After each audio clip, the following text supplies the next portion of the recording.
আসসালামু আলাইকুম সুপ্রিয় ছাত্রছাত্রীবৃন্দ, তোমরা সবাই কেমন আছো? আশা রাখি সবাই ভালো আছো। আর কেরা চ্যানেলের পক্ষ থেকে তোমাদেরকে সবাইকে জানাই আন্তরিক ভালোবাসা ও শুভেচ্ছা।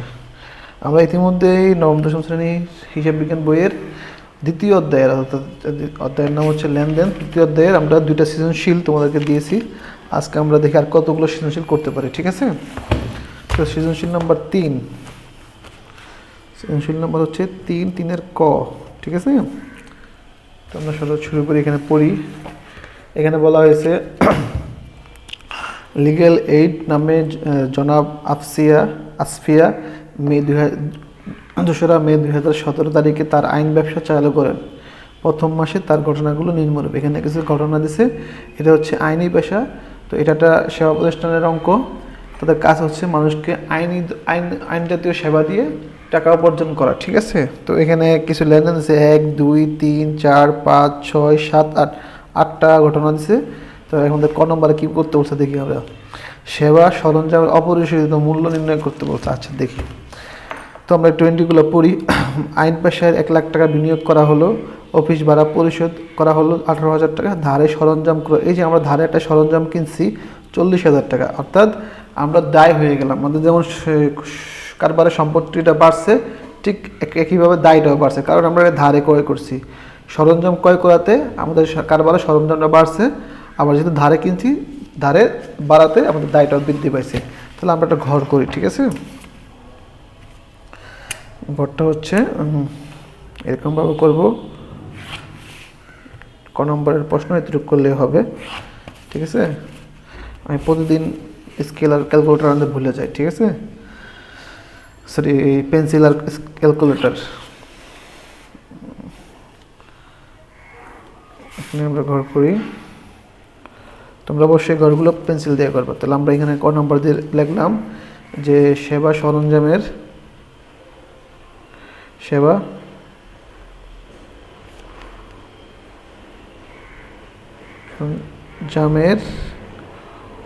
অপরিশোধিত মূল্য নির্ণয়।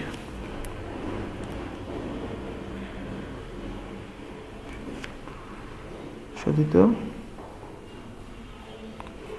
মূল্য নির্ণয়। তাহলে দেখো, আমরা এখানে লিখব তারিখ, এখানে লিখব বিবরণ, এটা হচ্ছে টাকা, ঠিক আছে? দেখো, ধারে সরঞ্জাম কয়, তাহলে আমরা এখানে মে 8 তারিখ 2017, মে 8। এখানে আমরা লিখি ধারে সরঞ্জাম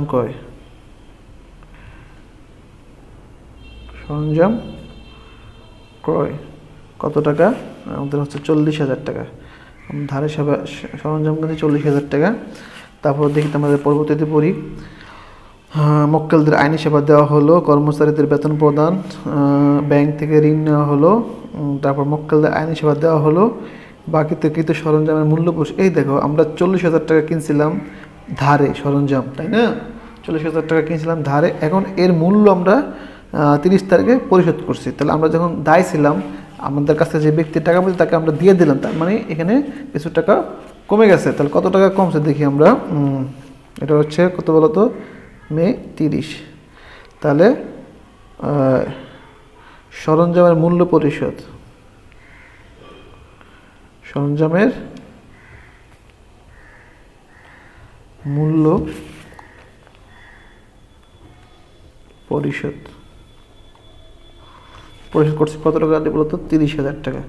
যেহেতু এটা মাইনাস হবে, আমরা ব্রেকেট দিয়ে দিলাম। হ্যাঁ, একটা ব্রেকেট দিয়ে দিলাম, এটাতে বোঝানো হচ্ছে মাইনাস হবে। তাহলে 40,000 টাকা থেকে 30,000 টাকা চলে গেলে থাকে 10,000 টাকা। এটাই হচ্ছে অপরিশোধিত মূল্য, অপরিশোধিত মূল্য। ঠিক আছে, সবাই বুঝতে পারছো? তো আশা রাখি সবাই বুঝতে পারছো, এটাই হচ্ছে অপরিশোধিত মূল্য। এবার আমরা খ নম্বরে যাই। খ নম্বরে বলছে মাসে জনাব আসপিয়ার স্বত্বাধিকারের পরিমাণ নির্ণয়। আচ্ছা, এই প্রশ্নটা দেখো, বলতে কি মক্কেল, এই যে মাস শেষে জনাব আসপিয়ার স্বত্বাধিকারের পরিমাণ নির্ণয়। আমি একটু এখানে একটু লিখে দিই একটা স্বত্বাধিকার, অথবা পরীক্ষা যদি বলা হয় যে এরকম যে স্বত্বাধিকার বা ইর পরিমাণ নির্ণয় করো, ইর পরিমাণ বা মালিকানা সত্তা বা মালিকানা সত্তা, হ্যাঁ, নির্ণয় করতে বললে তাহলে আমরা একটা সূত্রটা লিখে দিই, তোমাদের একটা সূত্র লিখে দিই। তোমরা যদি এভাবে লেখো যে মালিকানা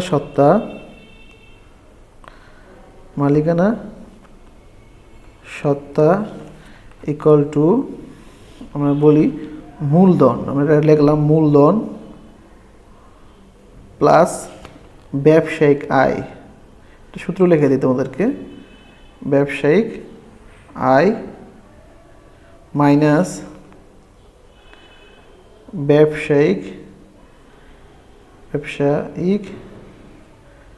ব্যয়, তাহলে মূলধন প্লাস ব্যবসায়িক আয় মাইনাস ব্যবসায়িক ব্যয় মাইনাস হচ্ছে উত্তোলন, ঠিক আছে। অনেক সময় এটা এইভাবে হয়, আবার যদি কেউ কারবার অতিরিক্ত মূলধন নিয়ে আসে তাহলে আমরা এটা প্লাস করে দেবো, ঠিক আছে। তাহলে মালিকানা সত্তার সূত্র কি, মূলধন প্লাস ব্যবসায়িক আয় মাইনাস ব্যবসায়িক ব্যয় মাইনাস উত্তোলন। যদি কখনো কারবার অতিরিক্ত মূলধন আনে তাহলে আমরা এই মূলধনটাও যোগ করে দেবো। তাহলে স্বত্বাধিকার বা ইর পরিমাণ বা মালিকানা সত্তা নির্ণয় করতে বলে আমরা সূত্র কি লিখবো, মালিকানা সত্তা সমান সমান এভাবেও করবো যে মূলধন প্লাস ব্যবসায়িক আয় মাইনাস ব্যবসায়িক ব্যয় মাইনাস উত্তোলন, ঠিক আছে। তো আমরা করি, চলো।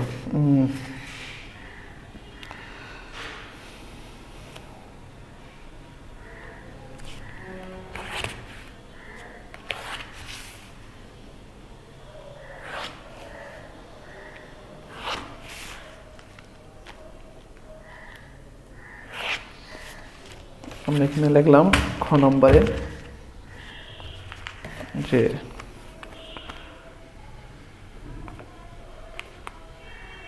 স্বত্বাধিকার পরিমাণ নির্ণয়। আমার কি বলা হয়, ভিডিওগুলো একটু বড় হয়, তার কারণ হচ্ছে যে আমি যে লিখে লিখে দেখাচ্ছি না, এই কারণে। পরিমাণ নির্ণয়, হ্যাঁ, যে মানে আমি তো আগে মানে অনেকে দেখা যায় করে আগে ফার্স্টে করে রাখে, পরে শুধু বুঝাই দেয়। আমি তো এটা না, আমি লেখে লেখে দেখাচ্ছি তোমাদের, এই জন্য একটু ভিডিওগুলো একটু বড় হয়। তারিখ তোমরা ধৈর্য সহকারে দেখবে, তাহলে অবশ্যই কিছু মানে বুঝতে পারবা। বিবরণ টাকা, আচ্ছা। তাহলে আমরা জানি স্বত্বাধিকার সূত্র কি, ফার্স্টে আমরা এখানে কি লিখবো, মূলধন। আচ্ছা, দেখি তো কারবারে কি নিয়ে আসছে, সে বলা হয়েছে যে আইনি পাশে 1 লাখ টাকা বিনিয়োগ করা হলো। তো আমরা জানি যে যেটা বিনিয়োগ করা হয় এটা হচ্ছে ব্যবসার মূলধন। তো এটা হচ্ছে 2017 মে 2 লিখতে পারি মূলধন আনয়ন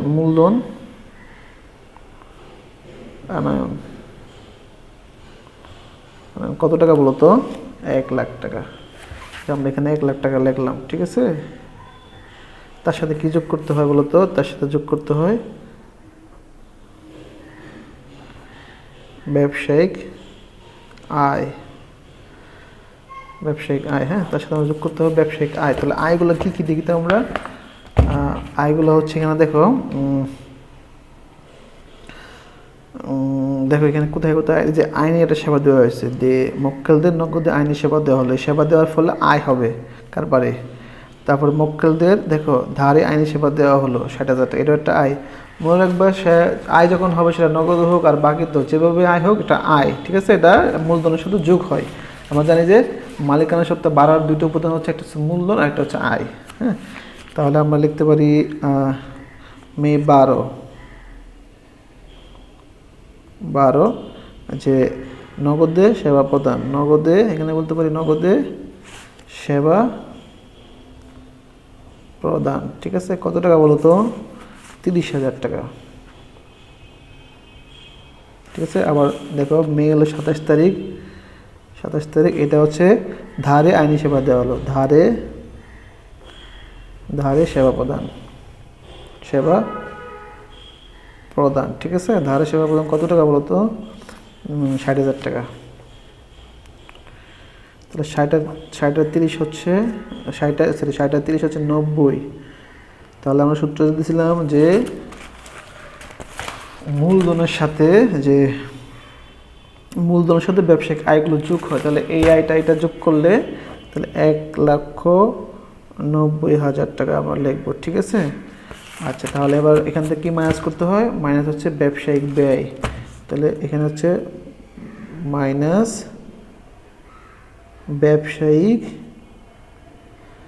ব্যয়, ঠিক আছে, লিখবো আমরা। তাহলে এখন ব্যবসায়িক ব্যয় এগুলো কী কী আছে, যেমন ধরো অফিস ভাড়া পরিশোধ, এই যে একটা এন্ট্রি আছে, তাহলে আমার মে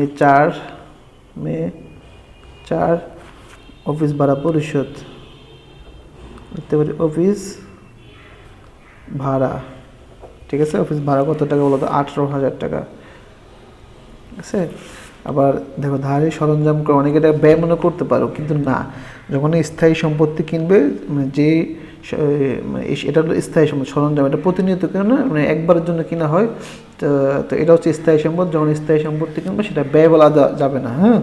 তারপর দেখো যেগুলো প্রতিনিয়ত হয় কারবারে, বছরে মিনিমাম অনেকবার হয়, সেগুলো হচ্ছে ব্যয়, মানে বছরে একটা কারবারে প্রতিষ্ঠানে প্রতিনিয়ত ঘটে, এই ধরনের ঘটনাগুলোকে বলা হবে ব্যয়। মানে ওই ধরনের ঘটনা যেগুলোর ফলে টাকা চলে যায় এগুলোকে ব্যয় বলা হবে। তো দেখো 16 তারিখ বেতন পরিশোধ, এখানে লিখতে পারি বেতন পরিশোধ কত টাকা, দেখো তো 10,000 টাকা, এখানে লিখতে পারবেন 10,000 টাকা, ঠিক আছে। আর কোনো ব্যয় আছে না, আর কোনো ব্যয় নাই, যেটা মূল্য পরিশোধ করছে এটা ব্যয় না, তো 18 আর 28,000 টাকা, ঠিক আছে। তাহলে 1,90,000, তাহলে 1,90,000 মাইনাস 28,000, তাহলে 1,62,000 টাকা থাকবে, হ্যাঁ। তাহলে 1,62,000 টাকা, এটাই হচ্ছে আমাদের মালিকানা সত্তা। বা এখানে দেখো আমরা একটা জিনিস লিখছিলাম উত্তোলন, কিন্তু অঙ্কে কোথাও উত্তোলন না, সেটা আমরা উত্তোলনটা মাইনাস করবো না, এটাই আমাদের উত্তর, এটা আমরা লিখবো। সুতরাং মালিকানা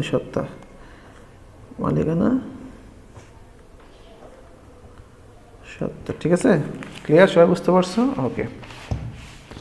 তারপর আমাদের কি বলা হয়েছে, মাস শেষে লেনদেন ধারা হিসাব সমীকরণের প্রভাব দেখাও, হিসাব সমীকরণের উপর প্রভাব দেখাতে বলছে। তাহলে আমরা এখানে লিখি গ নম্বরে যে লেনদেনের উপর হিসাব সমীকরণের উপর লেনদেনের প্রভাব, হিসাব সমীকরণের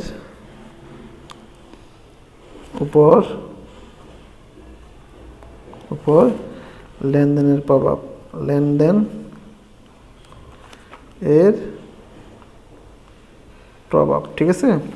তো আমরা জানি এটা কীভাবে গড় করতে হয়, সবাই জানো। তো আমি এখানে গড় করতেছি, দেখো ফার্স্টে আমরা এই যে এটা দেব, ঠিক আছে। তারপরে এখানে একটা মন্তব্যের গড় দিব, মন্তব্য, এখানে তারিখের গড় দিব, ঠিক আছে। তো এই যে এই পাশে আমরা যেহেতু এখানে দেখো একটা মূলধনের গড় হবে, একটা যে পাওনাদার হবে প্রদেয় হিসেব হবে, আর একটা যে ঋণ হবে দায় পাশে, তাহলে আমরা এখানে 3টা ঘরের জন্য জায়গা রাখি, 3টা ঘরের জন্য আমি এতটুকু জায়গা রাখলেই হবে, হ্যাঁ, এতটুকু, ঠিক আছে।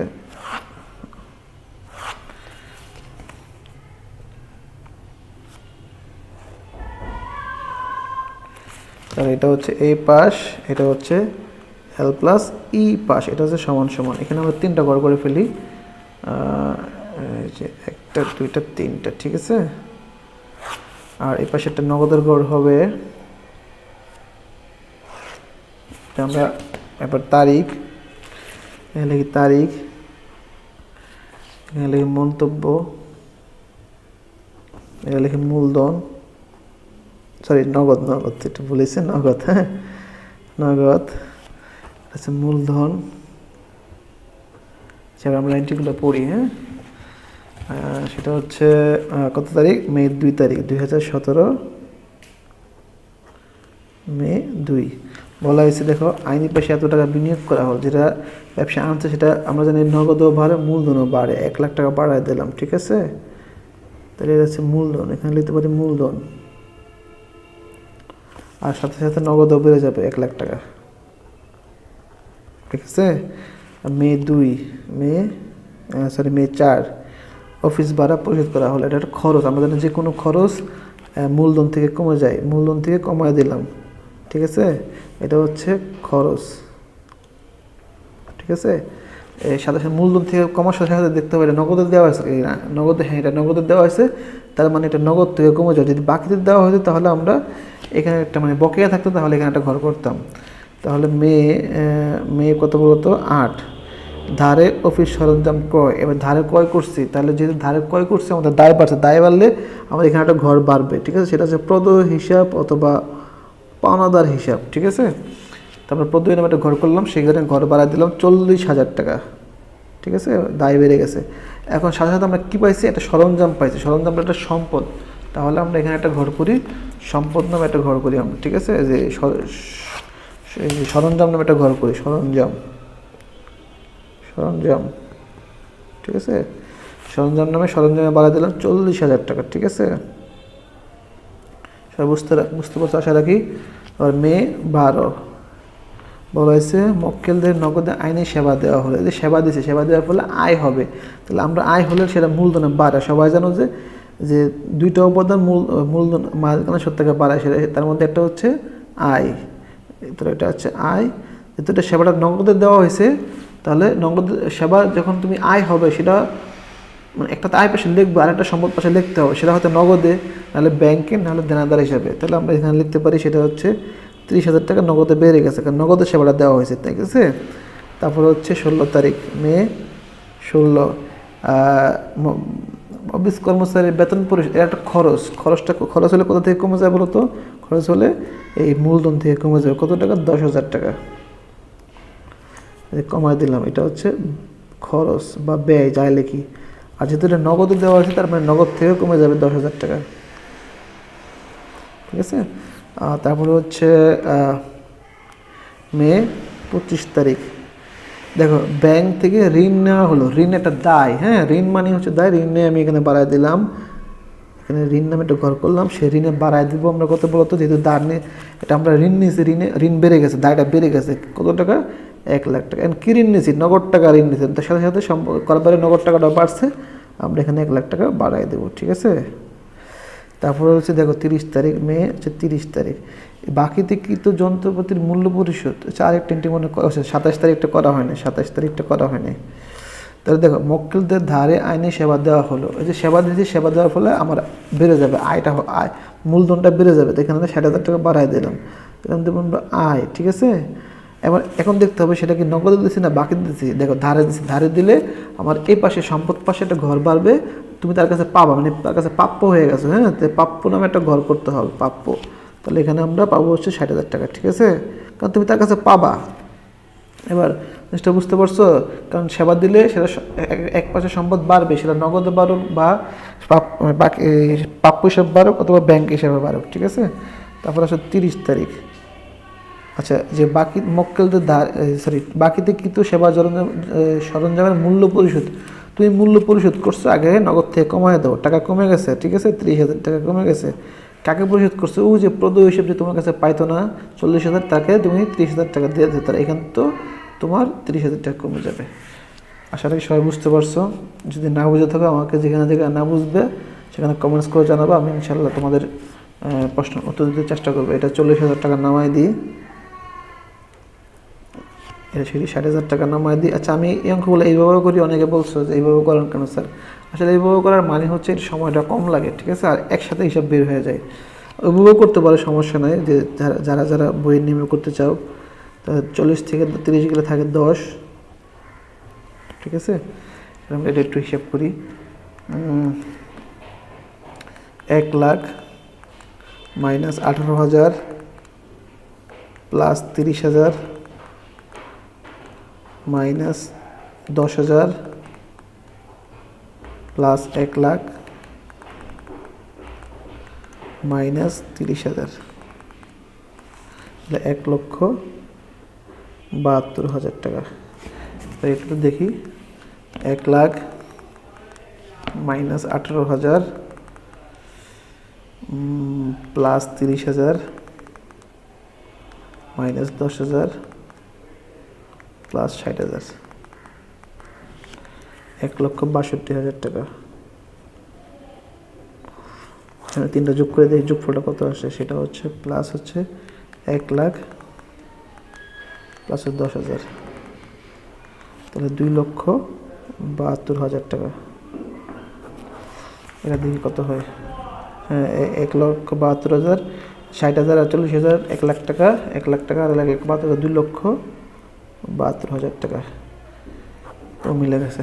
তো চলো আমরা 2 নম্বর পরবর্তী সৃজনশীলে যাই। সৃজনশীল নম্বর 4, ঠিক আছে। দেখো, সেলিম ট্রেডার্সের ফেব্রুয়ারি 2017 এর জয় ট্রেডার্সের নিকট নিম্নোক্ত পণ্য বিক্রি করে থাকেন। এগুলো সবগুলো হচ্ছে সেলিম ট্রেডার্স জয় ট্রেডার্সের নিকট বিক্রি করছে, ঠিক আছে। তো 3টা এন্ট্রি আছে। আবার সেলিম ট্রেডার্স মোট বিক্রয়ের উপর 10% কারবারি বাট্টা মঞ্জুর করা থাকে, ঠিক আছে। ক নম্বর বলছে সেলিম ট্রেডার্সের মোট বিক্রয়ের পরিমাণ নির্ণয় করা, তা ঘর করি আমরা, ঠিক আছে। ঘর করি।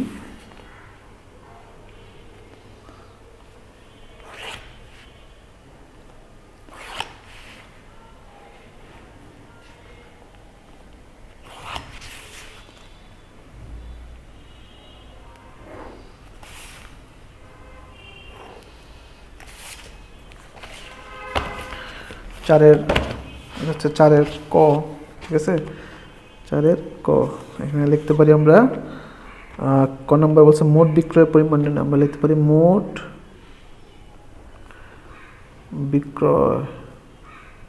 বিক্রয়ের পরিমাণ নির্ণয়, ঠিক আছে।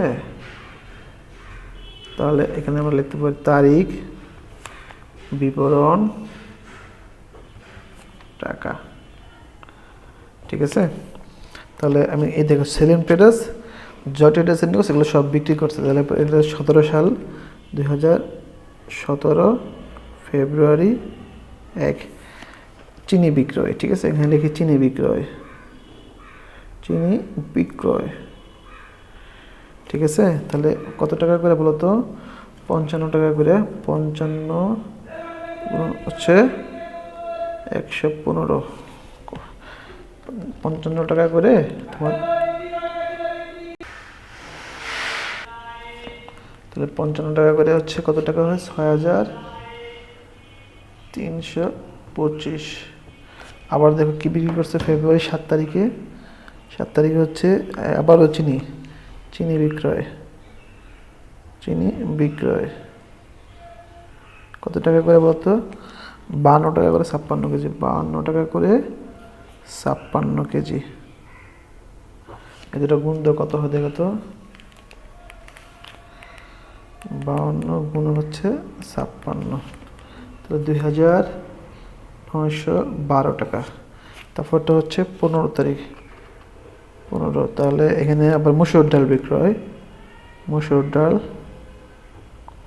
কত টাকা করে? 110 গুণ হচ্ছে 35, তাহলে 110 টাকা করে 35 কেজি, 3,850। তাহলে এখানে আমরা যোগ করে দিই এগুলো, প্লাস হচ্ছে 2,912 প্লাস হচ্ছে 6,325, তাহলে 13,087 টাকা। এখন এই পর্যন্ত করলে হবে, ঠিক আছে। তো এই পর্যন্ত করলে আমাদের হয়ে যাবে, কিন্তু এখানে একটা বলা হয়েছে যে মোট বিক্রয়ের উপর 10% কারবারি বাট্টা মঞ্জুর করা হয়। তাহলে এই যে মোট যে বিক্রি করছে এখান থেকে কারবারি বাট্টাটা বাদ দিতে হবে। কারবারি বাট্টা কত পার্সেন্ট বলো তো? 10%। তো এটার উপর 10% দিলে হবে। তোমরা যারা ক্যালকুলেটার ইউজ করতে পারো দেখবা যে এই এখানে দেওয়া করার সিস্টেম আছে, তোমরা চেষ্টা করবে এখান থেকে করার জন্য। না বুঝলে আমাকে বলবা। মাইনাস 13,087, তাহলে 11,778.3, এটা ক্লোজ করে দেবো, ঠিক আছে। তো পরবর্তী খ নম্বরে যায়। খ নম্বর বলছে ফেব্রুয়ারি 1 তারিখে লেনদেনের ভিত্তিতে একটি ক্যাশ মেমো প্রস্তুত করতে বলছে। হ্যাঁ, এটা এই লেনদেনের ভিত্তিতে একটা ক্যাশ মেমো প্রস্তুত করতে বলছে। তো তোমরা তো সবাই জানো, আমি মেবি চতুর্থতম টিউটোরিয়ালে আমি এই চ্যাপ্টারের এই ক্যাশ মেমো কীভাবে করতে হয় সেটা, বা চালান কীভাবে করতে হয় সেটা দেখাচ্ছি, তোমরা চাইলে দেখে আসতে পারো। 4 নম্বর টিউটোরিয়াল আমি লিঙ্ক দিয়ে দিব আমার ডিসক্রিপশন বক্সে, তোমরা দেখতে পারো। হ্যাঁ, এটা হলো আমার খ। তো ক্যাশ মেমো প্রস্তুত করা হলো, আমি লিখতে পারি যে ক্যাশ মেমো তৈরি, ক্যাশ মেমো তৈরি করা হলো হলো। তো আমরা ক্যাশ মেমো তৈরি করি। ফার্স্টে আমরা এরকম একটা ঘর করবো। ঠিক আছে, এই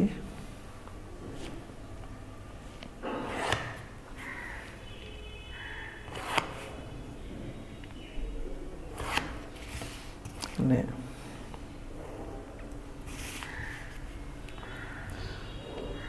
1 2 3, যেহেতু 3টা ইন্টার হবে, তো এখানে আমরা লিখি কারণ কয়টা, সেলিম ট্রেডার্স, সেলিম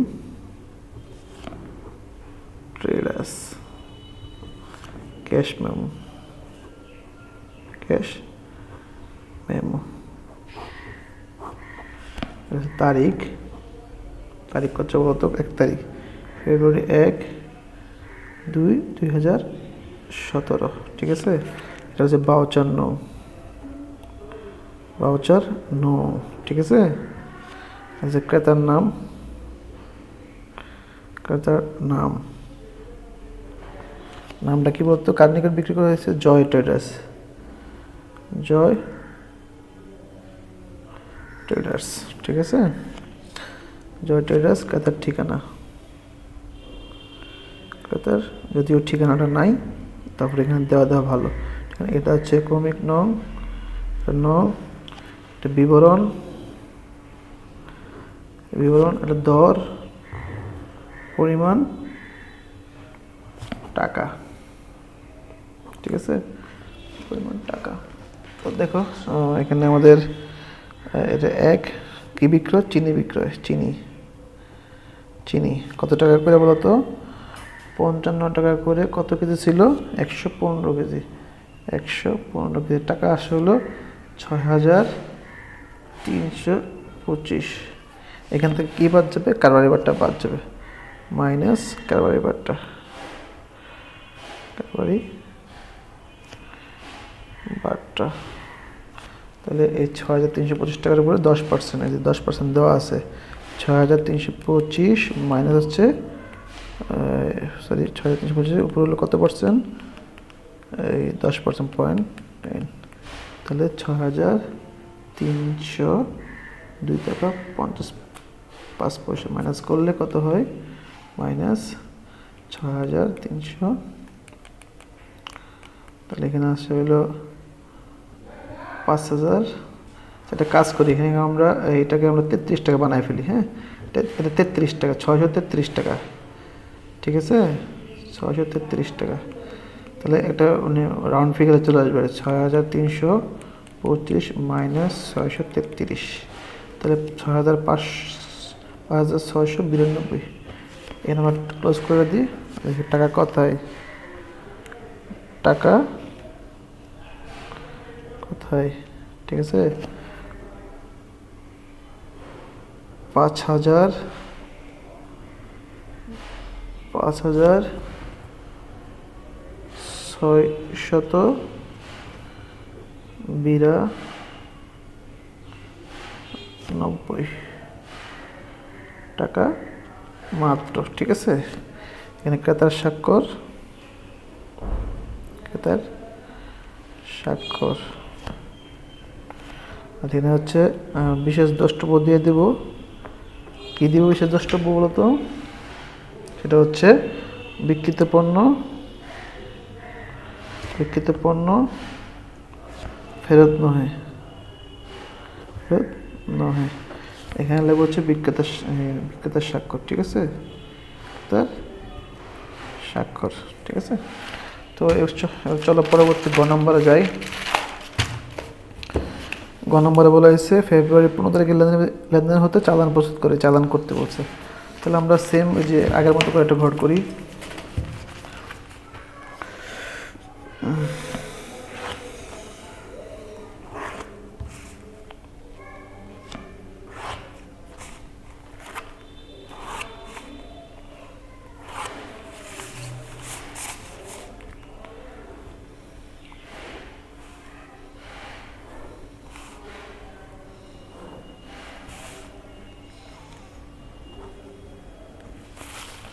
তাহলে এখানে হচ্ছে গ নম্বর চালান তৈরি, চালান তৈরি, কারণ সেলিম, সেলিম ট্রেডার্স, ট্রেডার্স চালান, চালান। ঠিক আছে, এটা হচ্ছে তারিখ, তারিখ কত তারিখ বলতো? 15 তারিখ, 15/2/17। চালান নং, চালান নং, ক্রেতার নাম, ক্রেতার নাম ছিল কি? জয় ট্রেডার্স, জয় ট্রেডার্স। ক্রেতার ঠিকানা, ক্রেতার ঠিকানা। ঠিক আছে, এটা হচ্ছে নং, ক্রমিক নং, বিবরণ, দর। আমরা তো চালান, ক্যাশ মেমোরি, এগুলা চালান, চালান কীভাবে করতে হয় মানে সব কিছু আমি আমার 4th নম্বর ভিডিওতে দিয়েছি এই চ্যাপ্টারের। তোমরা চাইলে দেখে আসতে পারো, আমি ডেসক্রিপশন বক্সে ভিডিওর লিঙ্ক দিয়ে দেবো। হ্যাঁ, টাকা। তাহলে এক কি বিক্রয় 15 তারিখে কী বলা হয়েছে? মসুর ডাল,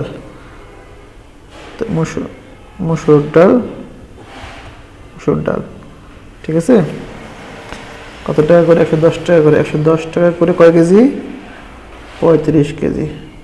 টাকা হবে হচ্ছে তোমার 3850 টাকা, 3850 টাকা। ঠিক আছে, বাদ কারবারি বাট্টা। কারবারি বাট্টা জিনিসটা কি জানো? কারবারি বাট্টা হচ্ছে যে পণ্য ক্রয় বিক্রয় করার সময় বাকিতে যে ছাড়টা দেওয়া হয়। ঠিক আছে, কারবারি বাট্টা 10%। তাহলে 385 টাকা আসবে এখান থেকে। আমরা 3850 মাইনাস হচ্ছে 385, বাদ দিলে আমাদের 3465 টাকা থাকে। এটা ক্লোজ করে দেবো।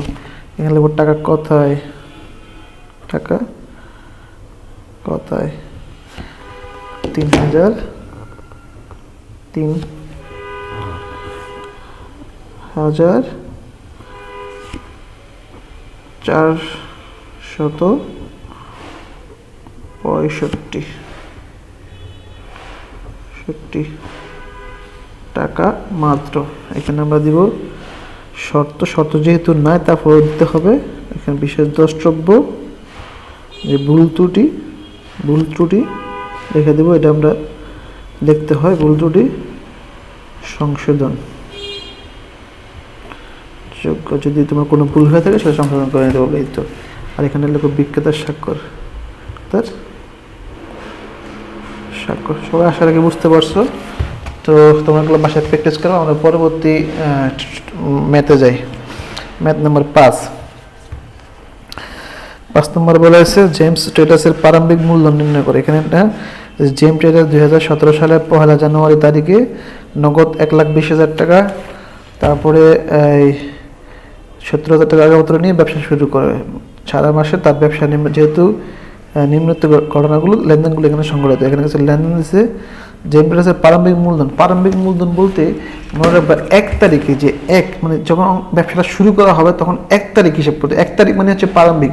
তো 1 তারিখে যা যা আনবে সেগুলো আমরা যোগ করে দেবো। তবে দায় বাদে যদি কখনো মানে সূত্র হচ্ছে এরকম, প্রারম্ভিক মূলধন ইকুয়াল টু প্রারম্ভিক মোট সম্পদ মাইনাস প্রারম্ভিক মোট দায়। ঠিক আছে, তো আমরা 1 তারিখে যা যা আনবে কারবারে, এই ঋণ দায় বাদে, ঋণ যেমন ঋণ পাওনাদার এগুলো বাদে যা যা আনবে সব যোগ করে দেবো। তাহলে আমাদের প্রারম্ভিক মূলধনটা নির্ণয় করে ফেলবো। আর 4 এটা হলো 5 ক। ঠিক আছে, লিখতে পারি প্রারম্ভিক মূলধন নির্ণয়। ঠিক আছে, প্রারম্ভিক মূলধন নির্ণয়। ঠিক আছে। এটা হলো তারিখ, বিবরণ, টাকা। ঠিক আছে, চলো শুরু করি। 1 তারিখে কি কি আনা হয়েছে? নগদ, এটা হচ্ছে 2017 জানুয়ারি 1। তাহলে 1 তারিখ কি আনা আছে? নগদ। নগদ নগদ কয় টাকা বলতো? 1,20,000 টাকা। যদি এটা প্রারম্ভিক না বলে শুধু বলতো মূলধন নির্ণয় করতে, তাহলে আমাদের নিচ থেকে দেখতে হতো কি কি আছে। জানুয়ারি, আচ্ছা এটা 1 তারিখ, এই নগদ আনছে 1,20,000 টাকা, আর আসবাবপত্র আনছে 70,000 টাকা। এখানে লিখতে পারি আসবাবপত্র। আসবাবপত্র কত টাকা বলতো? 70,000 টাকা। তাহলে 1,20,000 আর 70 হচ্ছে তোমার 1,90,000। এটা হচ্ছে প্রারম্ভিক মূলধন। প্রারম্ভিক মানে হচ্ছে 1 তারিখের হিসাব দেখতে হবে। 1 তারিখে যে এন্ট্রিগুলো থাকবে সেগুলোর হিসাব। মূলধন।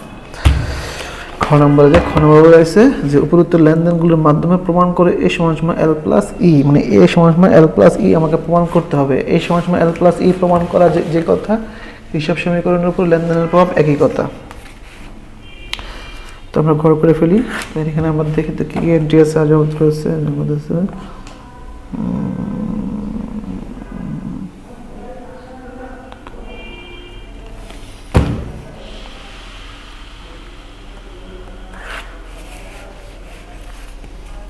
এখানে একটা ঘর করলাম, এটা দেব মন্তব্য।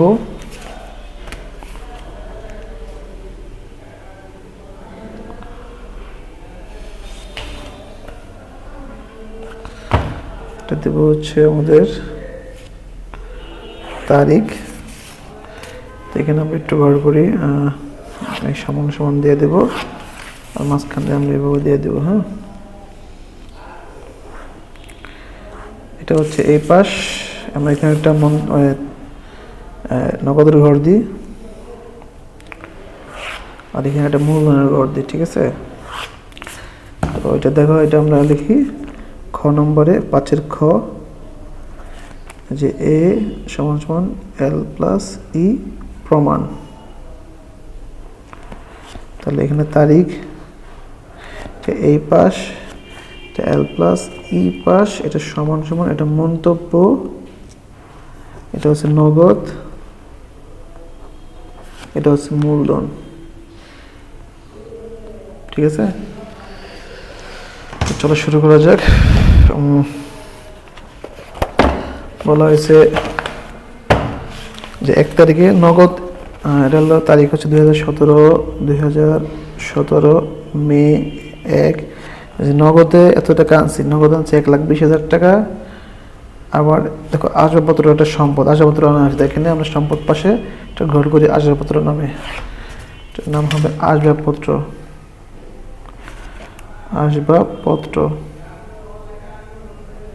এটা 70,000 টাকা। তাহলে 1 লাখ আগে যোগ করলে 90,000 টাকা, 1,90,000 টাকা হচ্ছে মূলধন। কারবারে যা প্রথমে নিয়ে আসবে সেটা হচ্ছে মূলধন, আমরা সবাই জানি। তারপর মূলধনের টাকাটা লিখবো। ঠিক আছে, তারপর হচ্ছে 4 তারিখ, জানুয়ারি 4, জানুয়ারি 1 বলছে প্রাইম ব্যাংক 50,000 টাকা জমা দিয়ে প্রতিষ্ঠানের নামে একটি হিসাব করা হলো। মানে টাকাটা ব্যাংকে জমা দিছো, তাহলে ব্যাংকে জমা দিলে, তাহলে আমরা এখানে একটা গড় করবো। তাহলে ব্যাংকে জমা দিছো, তো 50,000 টাকা দিয়ে একটা হিসাব করা হয়েছে। ব্যাংক একটা সম্পদ। ঠিক আছে, ব্যাংক একটা সম্পদ। তাহলে ব্যাংক নামে ব্যাংকে যে বাড়বে টাকাটা হিসাব করা হয়েছে। 50,000 টাকা জমা দিলাম, আবার সাথে সাথে তুমি নগদ টাকা দিয়ে দিয়েছো, নগদও কমে যাবে 50,000 টাকা। ঠিক আছে, একবার সম্পদটা বাড়ছে, একবার সম্পদটা কমছে। 4 জানুয়ারি 4, বেলাল এন্টারপ্রাইজের নিকট হতে 45,000 টাকা পণ্য ক্রয় করলে ব্যয় হয়। আমরা আগে এখান থেকে ব্যয়টা কমাই দিই, 45,000 টাকা কমাই দিলাম। এটা হচ্ছে ব্যয় বা খরচ, যাই লিখি আমরা। হ্যাঁ, কমাই দিলাম। এখন দেখতে হবে এটা নগদ হয়েছে কিনা। এই 45,000 টাকার মধ্যে নগদ প্রদান 20,000 টাকা, তার নগদ থেকে কমে যাবে 20,000 টাকা। ঠিক আছে, এবং চেক প্রদান একটা করছে নগদে প্রদান, আর বাকি যে 15,000 টাকা, দেখো 45,000 টাকা আমরা ক্রয় করছি, এর মধ্যে 20,000 টাকা আমাদের কি হয়ে গেছে বলতো? নগদে দিয়েছে। আর আর 15,000 টাকা আমরা চেকে দিয়ে দিয়েছি, চেক থেকে কমে গেছে, ঠিক আছে, ব্যাংক থেকে কমে, চেক চেক দেওয়া মানে ব্যাংক থেকে কমে যাওয়া, ঠিক আছে। আবার তাহলে 20 আর 15 35,000 আমরা ব্যয় করছি কত, 45,000 টাকা। এখন কথা হলো ওই যে আমার কাছে দায়, আমি যে 10,000 টাকা দিতে পারি নাই, তার কাছে আমি দায় হয়ে গেলাম, দায়টার নামে দায় হবে পাওনাদার নামে, পাওনাদার নামে 10,000 টাকা বাড়াই দিতে হবে। দায় হয়ে গেলে আমাদের দায় পাশে লিখতে হবে, এল পাশে লিখতে হবে, যা আমরা পদয় হিসাব লিখলে হবে, পাওনাদার হিসাব লিখলে হবে। তারপরে আসো হচ্ছে তোমার 6 তারিখ। এই যে দেখো 80,000 টাকা পণ্য বিক্রয় করলে আয় হয়, তো 80,000 টাকা আমরা এখানে বাড়াই দিব, ঠিক আছে, নাম দেবো আমরা আয়, ঠিক আছে। এর মধ্যে দেখি তো নগদে পাইছি 30,000 টাকা, এর মধ্যে নগদে এবং চেকে 25,000 টাকা পাওয়া গেল, তাহলে নগদে পাইছি আমরা 30,000 টাকা, নগদে বাড়াই দিব 30,000, আর সাথে চেক পাইছি, চেকটা ব্যাংকে চলে যাবে, ব্যাংকে বাড়াই দিব 25,000 টাকা, তাহলে 25 আর 30 কত হলো 55,000 টাকা, ঠিক আছে। 55, 80 হইতে আরো কত লাগে, আরো লাগে 25,000 টাকা, ঠিক আছে। এই 25,000 টাকা আমি তার কাছে পাবো, যখন বিক্রয় করবো তখন বলে পাবো, তো এখানে দিতে হবে প্রাপ্য হিসাবে একটা গড় করতে হবে। আমরা বিক্রয় করলে আয় হয়, সাথে সাথে সম্পদটা বাড়ে, সম্পদটা হয়তো বা ব্যাংক নামে বাড়বে, না হলে নগদ নামে বাড়বে, নাহলে প্রাপ্য হিসাব নামে, এখানে 3টে হিসাবে বাড়তেছে, কারণ নগদে পাইছি 30,000, ব্যাংকেও পাইছি 25,000, চেকেও পাইছি 25,000, বাকিটা আমাদের এই 25,000 টাকা থাকলেও এটা প্রাপ্য হিসাব নামে, হ্যাঁ, জমা হয়ে যাবে। বেলাল, এটা জানুয়ারি 9 বলা হয়েছে বেলাল এন্টারপ্রাইজ অবশ্য 10,000 টাকা পরিশোধ করা। ওই যে আমরা 4 তারিখে টাকা মানে বাকি ক্রয় করছিলাম 10,000 টাকা, এই টাকাটা পরিশোধ করে দিয়েছে, এখন তার কাছে পরিশোধ করে দিয়েছে, এখন তার কাছে আর আমার কাছে সে আর টাকা পাবে না, দায়টা শেষ হয়ে গেল। এখন কি দিছো, নগদ টাকা দিছো, নগদ থেকেও কমে যাবে, ঠিক আছে, এর মন্তব্য হবে না, কারণ এটার এফেক্টটা আমরা মূলধনে লিখি নাই। তারপরে হচ্ছে মালিক 18 তারিখ, দেখো 18 তারিখ মালিক নিজ প্রয়োজনে ব্যাংক হতে উত্তোলন করলো, তাহলে ব্যাংক থেকে উত্তোলন করছে কি, নিজ প্রয়োজনে ব্যাংক হতে উত্তোলন করছে, তাই না। তাহলে এই যেহেতু উত্তোলন করছে, আমার ব্যাংক থেকে কত টাকা কমে যাবে বলো তো, কোথা থেকে উত্তোলন করছে, ব্যাংক হতে উত্তোলন করছে 8,000 টাকা নিজ প্রয়োজনে, এটা হচ্ছে উত্তোলন, ব্যাংক থেকে আমরা 8,000 টাকা কমাই দেবো, সাথে সাথে আমাদের এই মূলধন থেকে কমে যাবে, কারণ এটা কারবারের একটা মানে মালিক উত্তোলন করলে আমরা জানি যে এই মূলধন থেকে কমে যায়, এটা হচ্ছে আমাদের কি বলা হয়, এই উত্তোলন দিতে পারি আমরা, হ্যাঁ। 4টা জিনিস মূলধনকে মালিকানার সাথে প্রবাহিত করে, এক হচ্ছে মূলধন, আয়, ব্যয়, উত্তোলন করলে কারবার থেকে কমে যায়, মূলধন থেকে মানে মূলধন থেকে কমে যাবে। তারপরে আসছো 28 তারিখ, ঠিক আছে। 28 তারিখ বলা হয়েছে যে বিজ্ঞাপন খরচ প্রদান 8,000 টাকা, 8,000 টাকা এখান থেকে কমানো যাবে, এটা খরচ, এটা হচ্ছে খরচ, আর যেটা নগদ দিছো, নগদ থেকে কমে যাবে 8,000 টাকা, ঠিক আছে। তাহলে এখন আমরা যোগ করি,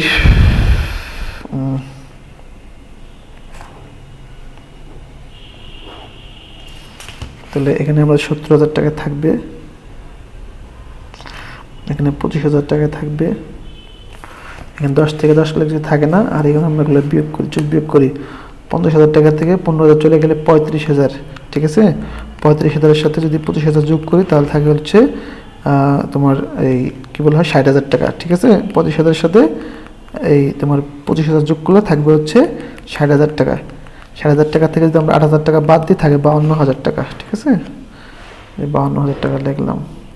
তারপরে এটা আমরা লিখছি, এবার এখানে 1,20,000, 1,20,000-এর সাথে আমরা মাইনাস করব, 1,20,000 মাইনাস হচ্ছে 50,000, মাইনাস হচ্ছে 20,000, প্লাস হচ্ছে 30,000, মাইনাস হচ্ছে 10,000, মাইনাস হচ্ছে 8,000, তাহলে 62,000 টাকা। এর পাশে আমরা লিখছি, এবার এটা দেখি 1,90,000 মাইনাস 45,000 প্লাস 80,000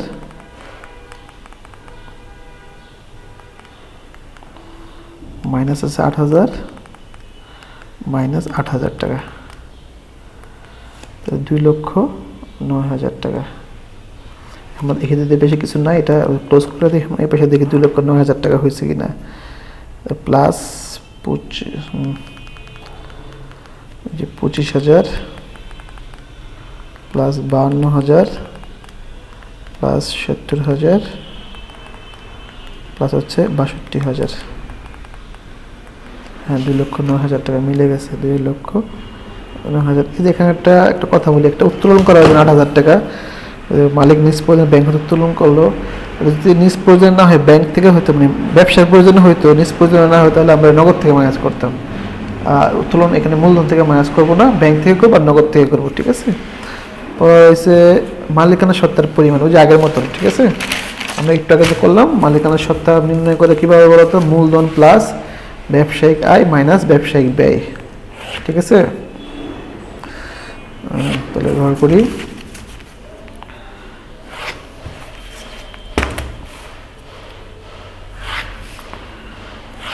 কি বলা আছে দেখি তো এখানে, যে মালিকানা সত্তার পরিমাণ নির্ণয় গ নম্বরে। তো গ নম্বর মালিকানা সত্তা, মালিকানা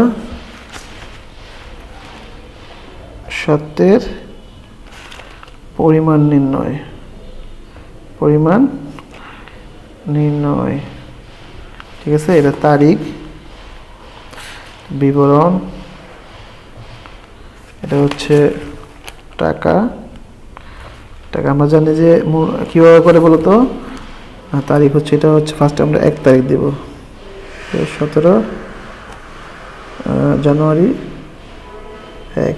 ফার্স্টে আমরা মূলধন লিখি, মূলধন লিখতে হয়। মূলধন কত টাকা বলতো, যে 1,20,000 প্লাস 70,000, তাহলে 1,90,000 টাকা, 1,90,000 টাকা, ঠিক আছে। 1,90,000 টাকা।